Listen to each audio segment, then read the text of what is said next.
नमस्कार, स्वागत है आप सबका दिन भर की तमाम बड़ी और अहम खबरों के साथ मैं हूं कवींद्र। शुरुआत हेडलाइन से। प्रधानमंत्री की अपील, कहा विकास के लिए गांव भी दें सरकार को सहयोग। 2 दिन के दौरे पर वाराणसी में नरेंद्र मोदी। भारत भूटान के बीच 2 समझौतों पर हस्ताक्षर। राष्ट्रपति ने कहा दोनों देशों के पास भविष्य में नई ऊंचाई पर पहुंचने की काफी संभावनाएं। रविवार को केंद्रीय कैबिनेट का विस्तार। मनोहर पर्रिकर कल देंगे गोवा के मुख्यमंत्री पद से इस्तीफा।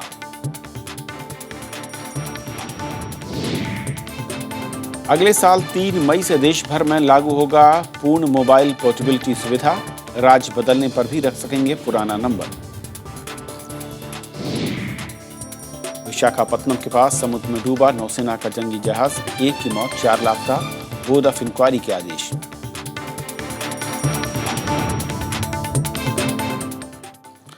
और आइए देखते हैं आज की हमारी पहली खबर। प्रधानमंत्री नरेंद्र मोदी ने कहा है कि आज देश में गांव अपना विकास करने की भरपूर क्षमता रखते हैं और इसीलिए गांवों को सिर्फ सरकारी मदद के भरोसे नहीं रहना चाहिए। अपने संसदीय क्षेत्र वाराणसी पहुंचे प्रधानमंत्री ने कपड़ा क्षेत्र के आधुनिकीकरण पर जोर दिया। उन्होंने बुनकरों को दुनिया के बाजार से जुड़ने के लिए ई-कॉमर्स के जरिए व्यापार करने की सलाह दी। प्रधानमंत्री बनने के बाद नरेंद्र मोदी का ये अपने संसदीय क्षेत्र में पहला दौरा है। बावतपुर एयरपोर्ट पर उतरने के बाद प्रधानमंत्री लालपुर पहुंचे। वहां उन्होंने 147 करोड़ रुपए की लागत से बनने वाले व्यापार सुविधा केंद्र और शिल्प संग्रहालय की नींव रखी। बुनकरों से मुलाकात के बाद प्रधानमंत्री ने कहा कि खेती के बाद टेक्सटाइल क्षेत्र सबसे ज्यादा रोजगार देता है, लेकिन कामगारों की हालत ठीक नहीं है। उनके साथ केंद्रीय कपड़ा मंत्री संतोष गंगवार भी मौजूद थे। ई कॉमर्स के द्वारा ये जो विरासत है, इस विरासत का हम एक स्ट्रेटेजिकली यूज करें, हम ग्लोबल मार्केट को छूने का प्रयास करें और ग्लोबल रिक्वायरमेंट के अनुसार हम अपने आप को मॉडिफाई करें। मुझे विश्वास है कि हम इस पूरे उद्योग को और तेज गति से आगे बढ़ा सकते हैं और नई ऊंचाइयों पर ले जा सकते हैं। प्रधानमंत्री ने सहकारी बैंकों को फिर से खड़ा करने के लिए 2375 करोड़ रुपए के सहायता पैकेज की घोषणा भी की, जिससे पूर्वी उत्तर प्रदेश के 16 जिलों के बैंकों को मदद मिलेगी। लालपुर के बाद प्रधानमंत्री जयापुर पहुंचे। ये वो गांव है जिसे प्रधानमंत्री ने गोद लिया है। प्रधानमंत्री ने गांव के लोगों से स्वच्छता अभियान में सहयोग की अपील की। समाज की शक्ति से आगे बढ़ना है, जनता की शक्ति के भरोसे आगे बढ़ना है, पैसों की थैलियों से नहीं, बजट के अंदर नहीं, सरकार ये करेगी वो करेगी, टेंडर निकालेंगे उससे नहीं, हम मिल बैठ करके हमारे गांव को अगल बगल के जिले के लोगों को लगे हाँ भाई हुआ। प्रधानमंत्री कल तक अपने संसदीय क्षेत्र में रहेंगे। इस दौरान वो अनेक कार्यक्रमों में शिरकत करेंगे। Bureau report, Rajya Sabha TV. और नरेंद्र मोदी के वाराणसी दौरे पर और बातचीत करने के लिए हमारे साथ हैं बीजेपी के सांसद और नेता विजय गोयल। विजय जी, स्वागत है आपका।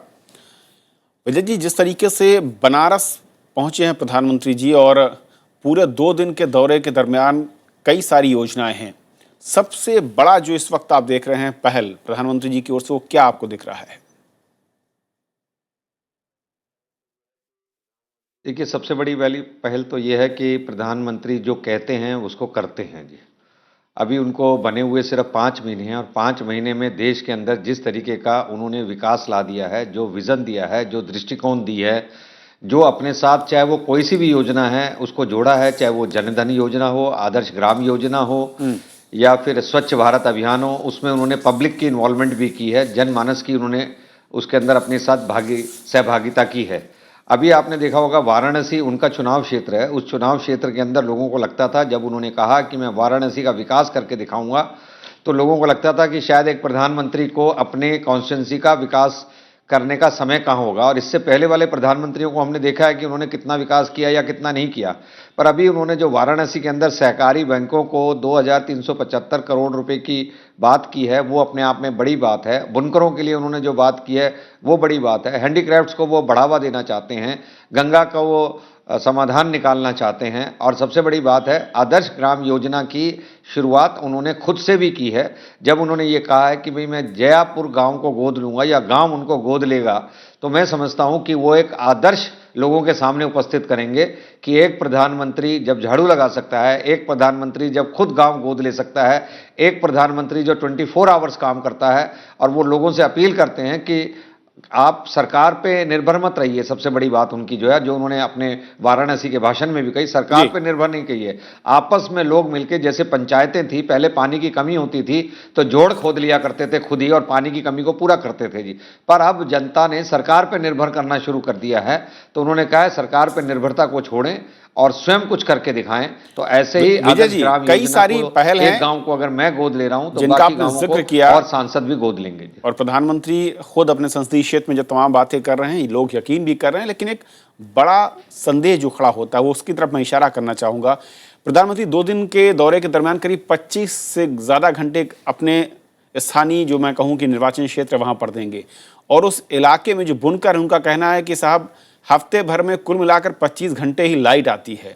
कैसे जो मूलभूत, मैं कहूँगा, जो ज़रूरत है उस इलाके के बुनकरों को बाहर निकालने के लिए बदहाली से, कैसे अगर राज्य सरकार के साथ तालमेल नहीं होगा या राज्य सरकार उस तरह का सहयोग नहीं कर रही जैसा आप लोग उम्मीद कर रहे हैं, तो कैसे बात आगे बढ़ेगी? देखिए, 2 बातें बड़ी स्पष्ट हैं जी। अगर राज्य सरकार सहयोग नहीं करेगी तो राज्य सरकार एक्सपोज हो जाएगी जी, और कोई भी राज्य सरकार इतनी ज़्यादा एक्सपोज होने के लिए तैयार नहीं होगी, क्योंकि अंततः राज्य सरकार को जनता भी और केंद्र की सरकार भी इस बात के लिए मजबूर करेगी, भाई हम योजनाएं लाना चाह रहे हैं और आप इसमें रुकावटें डालेंगे तो वो ठीक नहीं है जी। जहाँ तक बुनकरों का सवाल है, बुनकरों के लिए जो मॉडर्नाइजेशन की भी ज़रूरत है और बिजली की भी ज़रूरत है, ये बात प्रधानमंत्री के ध्यान में है। और चुनाव में जब गए थे तो उन्होंने कहा था कि भाई बुनकर केवल एक व्यवसाय नहीं है, बुनकर एक कला और हमारी संस्कृति भी है, इसको जिंदा भी रखना है और इसका कंपटीशन भी बहुत तेजी से बढ़ रहा है, तो इसीलिए उसका मॉडर्नाइजेशन की बहुत ज़्यादा जरूरत है। तो मैं समझता हूँ, जैसा आप कह रहे हैं, अगर ये नहीं हुआ तो जैसे और सरकारें जा रही हैं, ऐसे यूपी की भी सरकार एक दिन जाएगी और यहाँ भी भारतीय जनता पार्टी की सरकार बनेगी। मैंने विजय जी इसलिए जिनको भी आज काम करना है, आज किसी भी पार्टी की कोई भी सरकार हो, तो उसके लिए एक सीधा सा संदेश ये है कि भाई अगर आप विकास करेंगे तो टिकेंगे और अगर आप विकास नहीं करेंगे तो जाएंगे, चाहे वो बीजेपी हो या कोई भी पार्टी हो।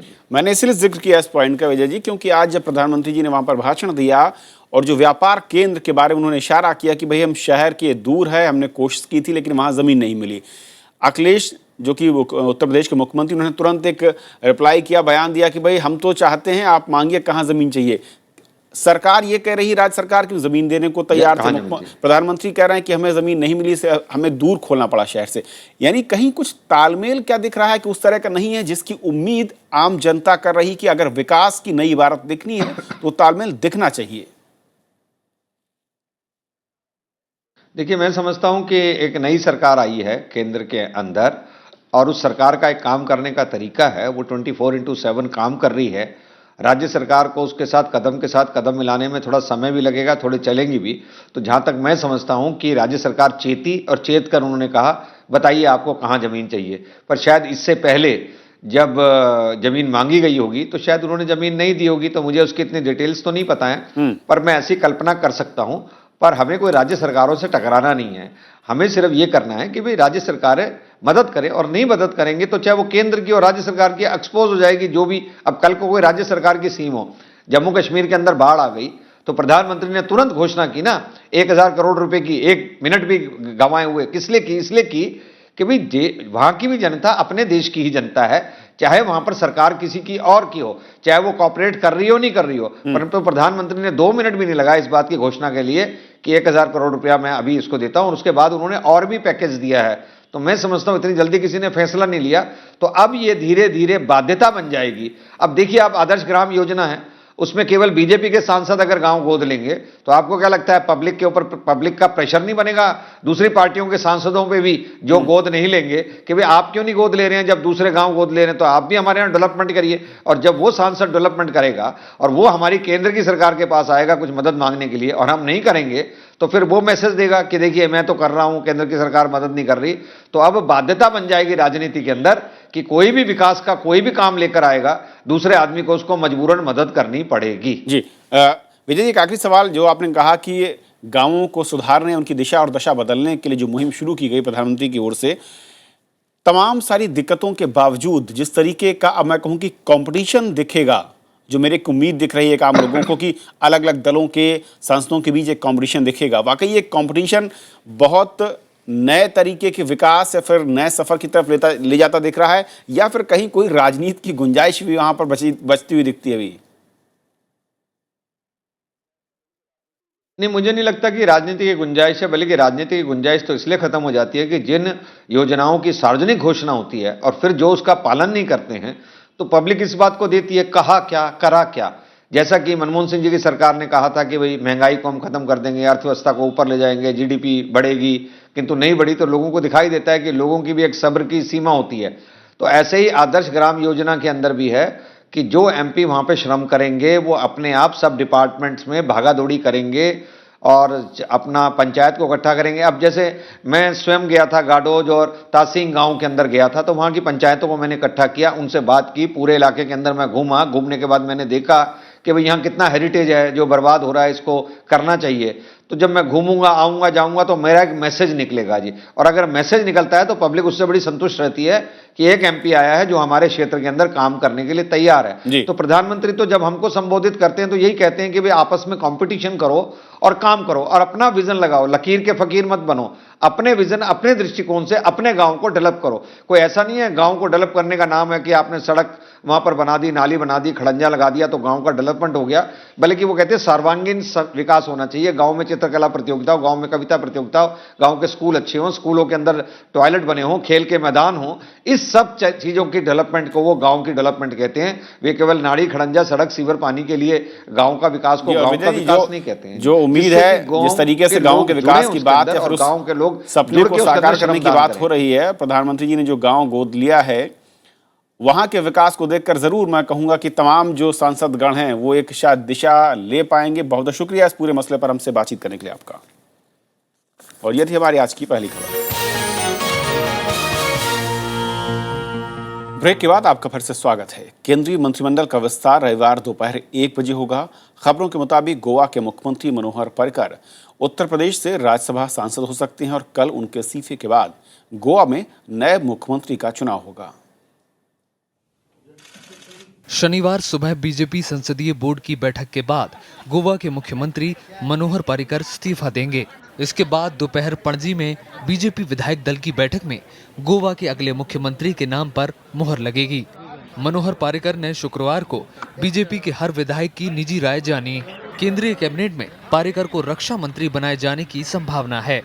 कल पार्लियामेंट्री बोर्ड ने परमिशन दे दिया इस्तीफा देने का कि I will resign. After that with in 2 hours will sit and around 12:30 will sit legislative party and decide. PTI के मुताबिक मनोहर पर्रिकर के साथ विधायकों की बैठक में मुख्यमंत्री के लिए स्वास्थ्य मंत्री लक्ष्मीकांत पार्सेकर, गोवा विधानसभा अध्यक्ष राजेंद्र आर्लेकर और उप मुख्यमंत्री फ्रांसिस डिसूजा के नाम पर चर्चा हुई। बैठक के बाद पर्रिकर ने किसी नाम का खुलासा करने से इनकार किया। केंद्रीय मंत्री परिषद का रविवार को विस्तार होगा। इसमें पर्रिकर समेत 10 नए मंत्रियों को शामिल किए जाने की संभावना है। इसमें बीजेपी के सहयोगी दल भी जगह पा सकते हैं। प्रधानमंत्री कार्यालय ने शिवसेना से कैबिनेट के लिए 2 नाम बताने को कहा है। पार्टी प्रमुख उद्धव ठाकरे इन नाम पर फैसला लेंगे। शिवसेना के अलावा टीडीपी को भी मंत्रिमंडल विस्तार में जगह मिल सकती है। Bureau report, Rajya Sabha TV. चुनाव आयोग ने सुप्रीम कोर्ट को भरोसा दिलाया है कि आचार संहिता की वजह से जम्मू कश्मीर में पुनर्वास कामों पर असर नहीं पड़ेगा। पैंथर्स पार्टी ने कोर्ट से राहत कामों में बाधा को लेकर चुनाव टालने की मांग की है। इस बीच जम्मू कश्मीर और झारखंड में दूसरे दौर की सूचना के साथ नामांकन का सिलसिला शुरू हो गया। जम्मू कश्मीर में बाढ़ के बाद चल रहा राहत का काम चुनाव के बावजूद जारी रहेगा। चुनाव आयोग ने कहा है कि आचार संहिता की वजह से इसमें रुकावट नहीं आएगी। पिछले महीने सुप्रीम कोर्ट ने चुनाव आयोग से आचार संहिता में ढील देने के लिए जवाब मांगा था। इस मामले से जुड़े दूसरे पहलुओं पर 14 नवंबर को सुनवाई होगी। शुक्रवार को पैंथर्स पार्टी ने पुनर्वास काम जारी रखने तक चुनाव टालने के लिए पूरक याचिका दायर की। हजारों लोग आए मेरे पास, कहते जनाब हमारे घर उजड़ गए हैं, देखिए हमारे पास कोई राशन नहीं है, और सरकार सिर्फ नेशनल कॉन्फ्रेंस और कांग्रेस के कारकुनों को ये वोचर दे रही हैं राशन का, ये मैंने कोर्ट को बताया। कोर्ट ने केंद्र से राज्य सरकार की 44,000 करोड़ रुपए के पुनर्वास पैकेज की मांग पर विचार करने को कहा है। दूसरे दौर में 2 दिसंबर को जम्मू कश्मीर की 18 सीटों के साथ साथ झारखंड की 20 सीटों पर मतदान होगा। Bureau report, Rajya Sabha TV. चुनाव आयोग ने 1984 के दंगा पीड़ितों को मुआवजा देने से जुड़ी खबरों पर गृह मंत्रालय को आड़े हाथ लिया है। आयोग ने कहा कि मीडिया में आई खबरों का केंद्र सरकार ने खंडन क्यों नहीं किया। आयोग ने केंद्र सरकार को भविष्य में ऐसी घटनाएं न होने का भरोसा देने के भी निर्देश दिए। 1984 के दंगा मुआवजे के मामले में चुनाव आयोग ने आदेश जारी किया है। इसमें आयोग ने केंद्र सरकार को फटकार लगाई है। आयोग का कहना है कि गृह मंत्रालय को मीडिया में आई खबरों का खंडन करना चाहिए था। आयोग ने कहा कि गृह मंत्रालय की ओर से इनकार नहीं किए जाने से संकेत गया कि वास्तव में ऐसा निर्णय लिया गया है। पिछले महीने खबरें आई थीं कि केंद्र सरकार दंगों में मारे गए हर व्यक्ति के परिजन को 5-5 लाख रुपए का ताजा मुआवजा देगी। इसके बाद आयोग ने गृह मंत्रालय से नोटिस जारी कर 3 नवंबर तक जवाब मांगा था। चुनाव आयोग के आदेश में कहा गया है कि गृह मंत्रालय का कहना है कि मुआवजे के बारे में कोई फैसला नहीं लिया गया है। Bureau report, Rajya Sabha TV. BJP ने आम आदमी पार्टी के आरोपों को सिरे से खारिज कर दिया है। आम आदमी पार्टी ने बीजेपी पर राजधानी दिल्ली में शांति भंग करने का आरोप लगाया था। पार्टी ने किसी भी तरह की अप्रिय घटना से निपटने के लिए अपने पूर्व विधायकों को चिट्ठी लिखी है और निर्देश जारी किए हैं। दिल्ली में चुनाव सिर पर है और राजनीतिक दलों में आरोप प्रत्यारोप का दौर शुरू हो गया है। बीजेपी ने आम आदमी पार्टी के सभी आरोपों को सिरे से खारिज किया है। उनका कहना है कि आम आदमी पार्टी के पास अब कोई मुद्दा नहीं बचा है। दिल्ली का जो असली इश्यूज उन पे आए, दिल्ली आज चाहती है डेवलपमेंट, जो वो बात करते हैं जनलोकपाल की, आज जो जनलोकपाल की बिल बात कर, मैं कह रहा हूँ आपको पार्टी के विधायक के नाते हमारी सरकार बनेगी, सबसे पहला जनलोकपाल बिल हम लाएंगे और उसको पास करके दिखाएंगे। इससे पहले आम आदमी पार्टी ने बीजेपी पर दिल्ली में चुनाव जीतने के लिए शांति भंग करने का आरोप लगाया। पार्टी संयोजक अरविंद केजरीवाल ने पार्टी के सभी पूर्व विधायकों और उम्मीदवारों को चिट्ठी लिखकर सांप्रदायिक सौहार्द बनाए रखने का निर्देश दिया है। हम सब बहुत एक दूसरे से जुड़े हुए हैं। हमें बांटने वाला कोई अगर है तो है सिर्फ राजनीतिक नेता, और राजनीतिक नेता अपने राजनीतिक स्वार्थ बस बांटता रहता है। आप किसी भी जगह देख लें, यूपी में दंगे हुए चुनाव के पहले, दिल्ली में दंगे भड़काए जा रहे हैं चुनाव के पहले। 4 नवंबर को दिल्ली विधानसभा भंग होने के साथ ही चुनाव की सरगर्मी तेज होने लगी है और राजनीतिक दलों के बीच बयानबाजी भी बढ़ती जा रही है। अनु दीवान, राज्यसभा टीवी। कांग्रेस के वरिष्ठ नेता पीएल पुनिया ने आज लखनऊ में राज्यसभा के लिए नामांकन किया। पुनिया के नामांकन के समय उत्तर प्रदेश के पार्टी प्रभारी मधुसूदन मिस्त्री, राज्यसभा सदस्य प्रमोद तिवारी समेत कई नेता मौजूद थे। इस मौके पर प्रमोद तिवारी ने उम्मीद जाहिर की कि मतदान की नौबत नहीं आएगी। पुनिया को जीत के लिए कम से कम 37 विधायकों के समर्थन की जरूरत होगी। 20 नवंबर को राज्यसभा की 11 सीटों पर चुनाव होना है। इनमें 10 सीटें उत्तर प्रदेश और 1 सीट उत्तराखंड से है।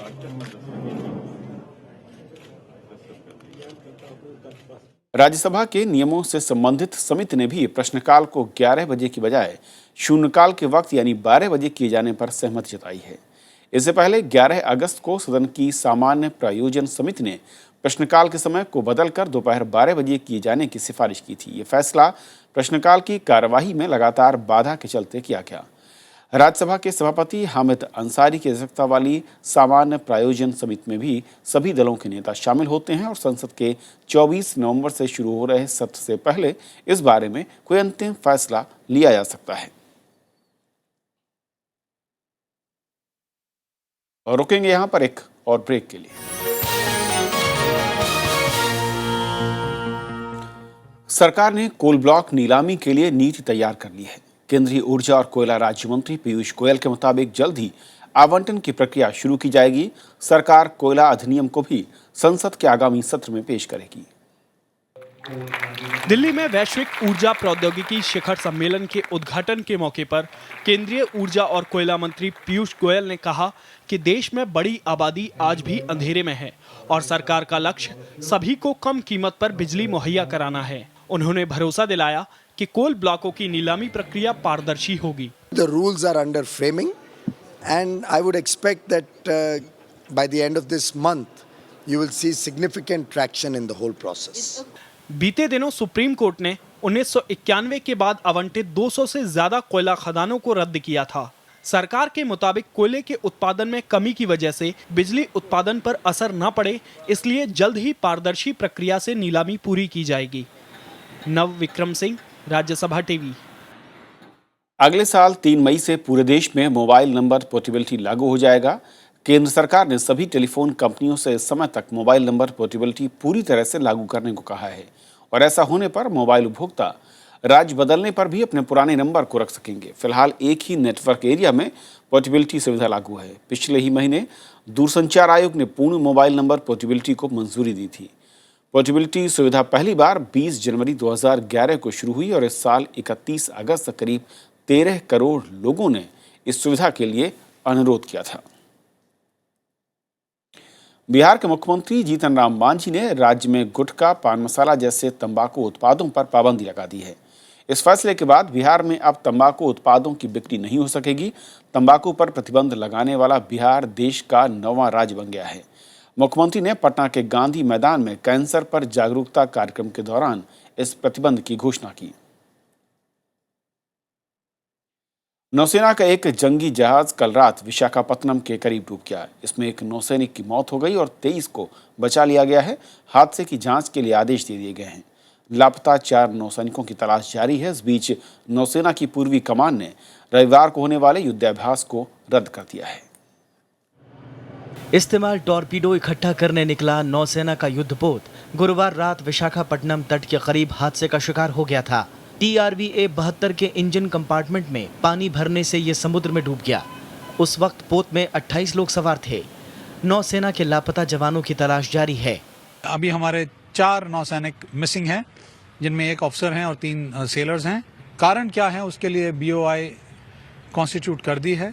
लापता जवानों की तलाश के लिए नौसेना के 9 पोत के साथ कई विमानों को लगाया गया है। इसमें P-81, डोर्नियर और सी किंग 42C विमान शामिल हैं। इस बीच सेशल्स की यात्रा पर गए नौसेना प्रमुख एडमिरल RK धवन अपनी यात्रा बीच में छोड़कर लौट आए हैं। दुर्घटना का शिकार 23 मीटर लंबे TRV का निर्माण 1983 में गोवा शिपयार्ड में किया गया था। ये पिछले 31 साल से नौसेना के बेड़े में है। ये अपने आप में एक बहुत गंभीर समस्या बन गई है। ये जो इंसिडेंट हुआ है इसकी तो इंक्वायरी होगी। इसके कई रीजन हो सकते हैं। इसका कि स्पेयर पार्ट्स पुराना हो गया था, पार्ट्स पुराने हो गए थे, स्पेयर पार्ट अवेलेबल नहीं था। पिछले 1.5 साल में नौसेना को 14 हादसों का सामना करना पड़ा है। पूर्व नौसेना प्रमुख एडमिरल DK जोशी ने बढ़ती दुर्घटनाओं के चलते ही इस्तीफा दिया था। Bureau report, Rajya Sabha TV. Paschim Bangal के मालदा सरकारी अस्पताल में पिछले 3 दिनों में 13 नवजातों की मौत हो चुकी है। अस्पताल प्रबंधन का कहना है कि बच्चों की मौत कुपोषण और वजन कम होने के चलते हुई। मालदा के सरकारी अस्पताल में नवजातों की मौत का आंकड़ा लगातार बढ़ रहा है। अस्पताल प्रशासन का कहना है कि बच्चों को बिहार, झारखंड और मालदा के दूरदराज के इलाकों से गंभीर स्थिति में लाया गया था। ज्यादातर बच्चों की मौत की वजह कम वजन, सांस लेने में तकलीफ और संक्रमण के चलते हुई। मालदा सरकारी अस्पताल में 20 से 28 अक्टूबर के बीच 25 बच्चों की मौत हो चुकी है। Bureau report, Rajya Sabha TV. Bharat और भूटान के बीच सुरक्षा के अलावा पनबिजली और नालंदा विश्वविद्यालय से जुड़े 2 समझौतों पर दस्तखत हुए। इससे पहले 2 दिनों की यात्रा पर थिम्पू पहुंचे राष्ट्रपति प्रणब मुखर्जी का शानदार स्वागत हुआ। राष्ट्रपति प्रणब मुखर्जी शुक्रवार को थिम्पू पहुंचे तो उनका शानदार स्वागत हुआ। भारत भूटान के रिश्तों में गर्मजोशी इससे साफ जाहिर हो रही थी। भूटान के राजमहल में भी राष्ट्रपति को सेना से सलामी के साथ राजकीय सम्मान दिया गया। 2 दिनों की भूटान यात्रा के दौरान राष्ट्रपति प्रणब मुखर्जी भूटान नरेश जिग्मे खेसर नामग्याल, उनके पिता जिग्मे सिंगे वांगचुक और प्रधानमंत्री शेरिंग टोब्गे से बातचीत की। भारत और भूटान के बीच पनबिजली और नालंदा विश्वविद्यालय में सहयोग से जुड़े 2 समझौतों पर हस्ताक्षर हुए। भारत और भूटान के संबंध किसी अन्य देश पर निर्भर नहीं है। भविष्य में दोनों देशों में इस संबंध को नई बुलंदियों पर पहुंचाने की अपार क्षमता है। Honorable President's visit to Bhutan is in line with the established tradition of frequent exchanges of visits at the highest levels between the 2 countries. It reflects the importance that we attach to our neighborhood in our foreign policy priorities, and particularly to relations with our friendliest partner in the region. राष्ट्रपति भारत भूटान के रिश्तों के महत्व पर एक सभा को भी संबोधित करेंगे। प्रणब मुखर्जी के साथ विदेश सचिव सुजाता सिंह, रेल राज्य मंत्री मनोज सिन्हा, बीजेपी नेता मुख्तार अब्बास नकवी, महेंद्र नाथ पांडे और कांग्रेस सांसद गौरव गोगोई भी हैं। अखिलेश सुमन, राज्यसभा टीवी। अमेरिका की जांच एजेंसी FBI ने एक पूर्व अमेरिकी राजनयिक रॉबिन राफेल को जांच के लिए हिरासत में लिया है। राफेल अमेरिकी विदेश मंत्रालय में अफगानिस्तान और पाकिस्तान के लिए विशेष प्रतिनिधि कार्यालय में सलाहकार के पद पर थीं और पिछले हफ्ते ही उनका अनुबंध खत्म हुआ है। राफेल को पाकिस्तान की ओर झुकाव के लिए जाना जाता है। FBI ने विदेश मंत्रालय में उनके कार्यालय और घर की तलाशी ली है और कई चीजें अपने कब्जे में ली हैं। लीबिया के सुप्रीम कोर्ट ने देश की चुनी हुई संसद को गैर कानूनी करार दिया है और जिसके बाद वहां पर राजनीतिक संकट गहरा गया है। युद्धग्रस्त लीबिया के संसद को अंतर्राष्ट्रीय मान्यता हासिल है। लीबिया में जैसे ही सर्वोच्च न्यायालय ने नवनिर्वाचित संसद की संवैधानिक वैधता को खारिज करने का फैसला सुनाया, लोग राजधानी त्रिपोली की सड़कों पर उमड़ आए और जमकर जश्न मनाया। स्थानीय राजनेताओं ने इस मान्यता को चुनौती दी थी।